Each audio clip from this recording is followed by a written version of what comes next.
Hello knowledge lovers, नमस्कार। Economics MCQ series में आज आप सभी का एक बार फिर स्वागत है। आज का टॉपिक है फैक्टर प्राइसिंग। फैक्टर प्राइसिंग से जुड़े हुए कुछ चुनिंदा क्वेश्चंस को लेकर के एक बार फिर हम हाजिर हैं। आज के ये सभी प्रश्न बेहद महत्वपूर्ण हैं। हर वो व्यक्ति जो इकोनॉमिक्स संबंधी परीक्षाओं की तैयारी कर रहा है, चाहे वो किसी भी परीक्षा की तैयारी कर रहा हो, चाहे नेट जेआरएफ हो, टीजीटी पीजीटी हो या फिर डिग्री कोर्सेज हो, सभी के लिए ये क्वेश्चंस उपयोगी सिद्ध होने वाले हैं। साथ ही साथ हम यह भी बता दें कि इकोनॉमिक्स की पढ़ाई करने के लिए आप हमारे चैनल को सब्सक्राइब करना ना भूलें।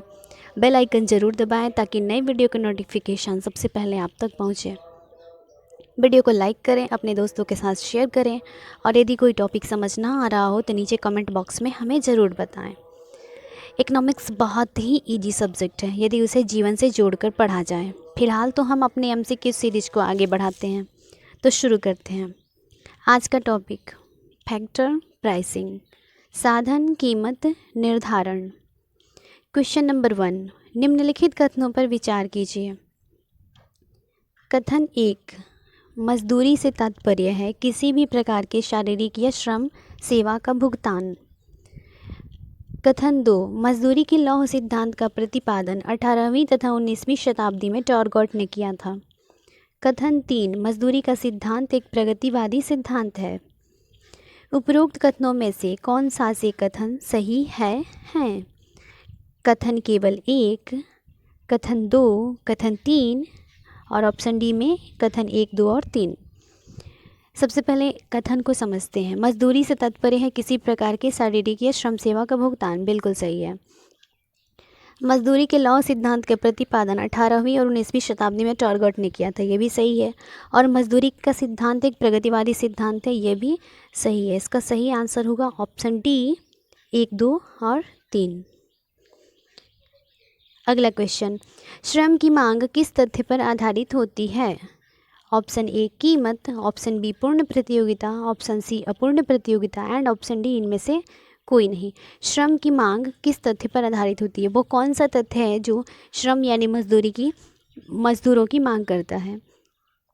तो इसका सही आंसर होगा कीमत। कीमत ही श्रम की मांग को निर्धारित करता है।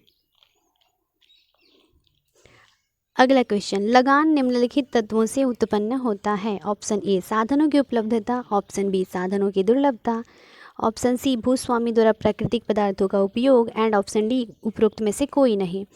लगान क्यों उत्पन्न होता है, कैसे उत्पन्न होता है?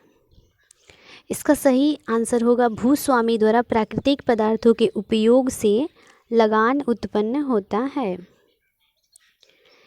अगला क्वेश्चन, अर्थशास्त्र में हम किस प्रकार की लगान का वर्णन करते हैं?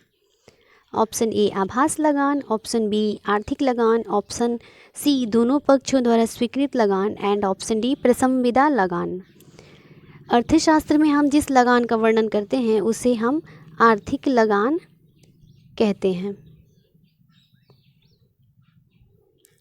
अगला क्वेश्चन, एक कर्मचारी की वास्तविक मजदूरी कहलाती है उस मुद्रा की क्रय शक्ति, मुद्रा के रूप में प्राप्त आय, उसके श्रम की सीमांत उत्पादकता एंड ऑप्शन डी उपरोक्त में से सभी।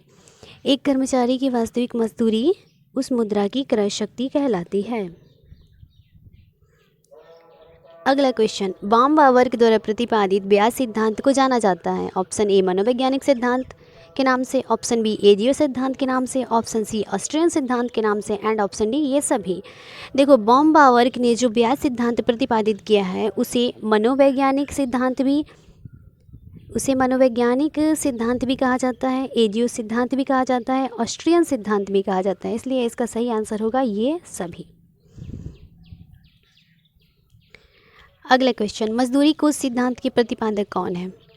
Option A Marshall, option B Fisher, option C Malthus and option D J.S. Mill. तो मजदूरी सिद्धांत के प्रतिपादक कौन थे? मजदूरी सिद्धांत के प्रतिपादक J.S. मिल। क्वेश्चन नंबर 8, निम्नलिखित कथनों पर विचार कीजिए। कथन 1, लगान इक्वल टू वर्तमान आय घटाव हस्तांतरण आय। कथन 2, लगान इक्वल टू वर्तमान आय जोड़ पहले की आय। ऑप्शन ए केवल 1 सही है, ऑप्शन बी केवल 2, ऑप्शन सी 1 और 2, ऑप्शन डी ना तो 1 और ना ही 2। लगान क्या है? लगान वर्तमान लगान इक्वल टू वर्तमान आय में से जब हम हस्तांतरण आय को हटाते हैं तो लगान निकल कर आता है, इसलिए इसका सही आंसर होगा केवल 1। अगला क्वेश्चन, लगान की स्पष्ट एवं संतोषजनक व्याख्या सर्वप्रथम किसने की थी? Option A J.S. मिल ने, ऑप्शन बी मार्शल ने, ऑप्शन सी रिकार्डो ने and option D Adam Smith ने। तो लगान की स्पष्ट एवं संतोषजनक व्याख्या सबसे पहले की थी रिकार्डो ने। आगे बढ़ते हैं। अगला question, the distribution of wealth पुस्तक के लेखक कौन है? Option A Malthus, option B Ricardo and option C J.B. Clark, option D J.B. Say. The distribution of wealth पुस्तक के लेखक कौन हैं?